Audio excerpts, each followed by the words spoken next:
Lord Mayor, good afternoon, councillors, good afternoon, members of the press, good afternoon, my colleague John, and all members here present. First of all, I would like to extend my gratitude to the Lord Mayor for inviting us to speak to the Council today on a matter of national importance.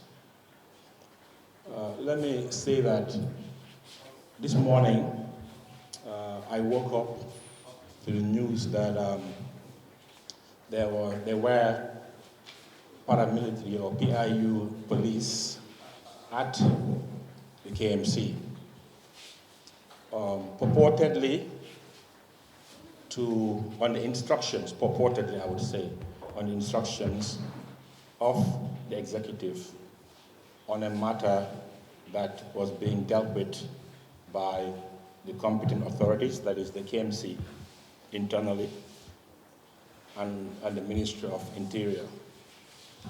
As the President of the Bar and a member of civil society, I took it upon myself to engage my colleague, John Charles Njai, as head of Tango. I also called upon the Minister of Justice. I also called upon the Minister of Lands. So, in line with our duty as civil society, we thought it important to get all the facts, ascertain the facts and the information, and do our utmost to contribute to resolving the process in the interest of ensuring accountability, respect for rule of law, and good governance. Our first port of call was to the minister in the morning, and he, on short notice, he gave us audience. And in our engagement with the minister, we raised the issue of the PIU, primarily and other issues, and he informed us that it was not his instruction or the executive's instructions to deploy the PIU. Notwithstanding, we reminded and advised the minister that whatever dispute there may be in terms of who has what power between the KMC, the Public Service Commission, and the Council, that matter should be resolved in accordance with law and due process. And for us, that is our concern. He informed us that they will continue to engage KMC on the basis of the powers vested in them under the Local Government Act as amended. We left the minister's office and came to visit the mayor and council. We also reiterated our concerns. Thankfully, when we came, we did not find any PIU, which was a sigh of relief. We gathered that the tension has escalated, so we also expressed our concerns that we as civil society, we have been keenly following this issue, but we cannot make any comments or discuss the issue until we have all the facts and information. But all the facts that are in the public domain, we are actually seized of these facts, and we've been looking at it. So we also sought the views and perspective of the mayor, and he gave us a very detailed explanation of his position and the council position, and also provided us with documentation, and also gave us, said that maybe perhaps we should extend an invitation for us to address the council. So for us, it is really a privilege and an honor, and I think it's probably the first time it's ever happened. And I think it is also a testimony to where we are as a country in our democracy. Here we have a council meeting, we're invited to talk to the council, and we have the press here present. I think these are all positive steps for democracy. In a democracy, especially moving from a dictatorship and transitioning to a full-fledged democracy, we are going to have differences. differences. Even how you interpret the law, there'll be differences.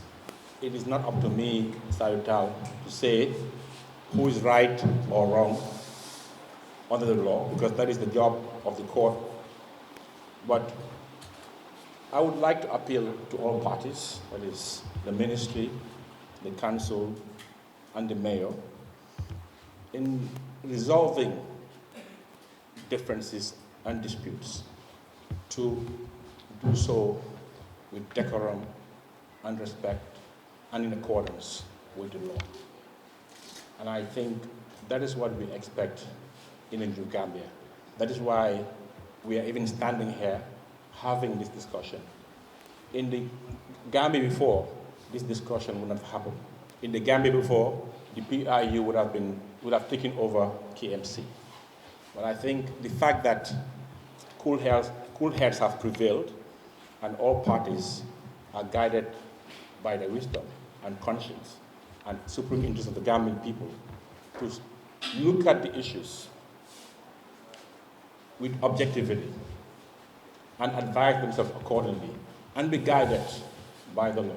All parties involved must be accorded due process on all sides.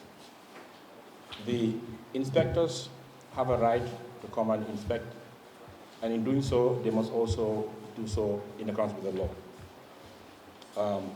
The aggrieved parties also have a right to be interviewed and given access for the purpose of the interview.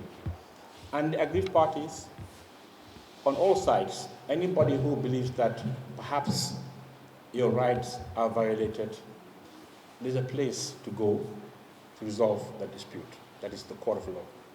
So I'm not advising that anybody should go to court or not. I'm just saying that when we have our disputes in a democracy, we don't use the force of law, the brute force, to resolve our disputes. We use our good conscience and we use the law. I think what I've seen I like, because when I came here, the police did not force themselves to go in. I think after a conversation ensued from my information, they backed down, and I guess they will learn from the experience. When we spoke to the executive, the people we spoke in the executive, they informed us, in good faith, I believe, that they did not give the instructions. So that means that that's what they told us.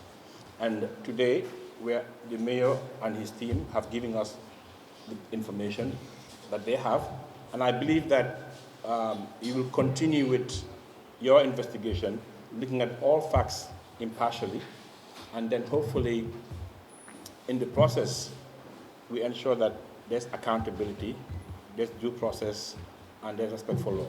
Whatever the outcome of the process, I think all parties will respect. And I really thank you all for giving me this opportunity. I think in a democracy, we must continue to talk and iron out our differences with civility and decorum and respect. On that note, I thank you all.